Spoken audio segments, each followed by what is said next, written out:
Good evening, everybody. I'm CBS 11 meteorologist Jeff Ray. Special webcast for you here.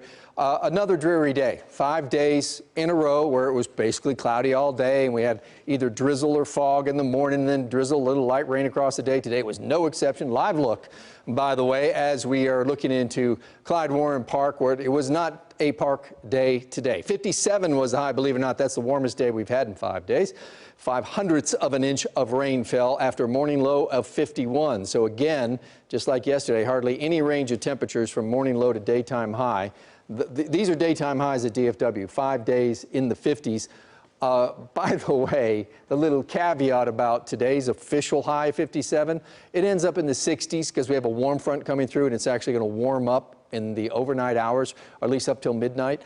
All right, this is the big story, and we've been talking about this for days. We have a severe weather threat starting really later tonight, going across the overnight all the way into Monday morning. Large hail, damaging wind, isolated tornadoes.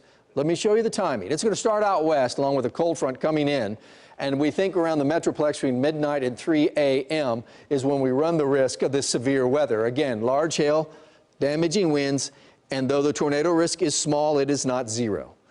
As we get closer to daybreak tomorrow, this line will still be going on, producing severe weather, we think, down in our southeast corner. In fact, it has a chance of kind of regenerating as we start the day tomorrow around Navarro, maybe all the way down into Anderson County near Mejia as well. We run this risk of the severe weather kind of still going on as we start Monday morning. It'll be well clear of the Metroplex by then. You can see where the front is, right? It's in the 30s, mid-30s in Amarillo. Meanwhile, it's 68 in Waco. So that warmer weather down in Waco is going to get pulled up into North Texas as this front approaches. That's a warm front. That's warm air. And when we get into the warm air, we think that's where we run the risk of these stronger thunderstorms with the large hail, the main threat. Now, we have the line forming out to the west. This is at 10. And if any thunderstorms develop ahead of it, remember, this is just a forecast model. This development could not happen at all, or could happen just about anywhere in the general vicinity. But anyway, if we get a thunderstorm well ahead of the front itself, this is the one to watch, because this is the one that could produce isolated tornadoes, or a tornado threat at least. Now, as the line comes towards us, we'll see that at 6 in the morning, it's past us. It's past the Metroplex, I should say. And then it's still from Paris down to Corsicana. You're still running the risk of this severe weather going on, of hailstorms and damaging winds. And for the metro area, that peak rain chance between 1 and 3 to 4 a.m. I think is when we'll probably see most of the activity.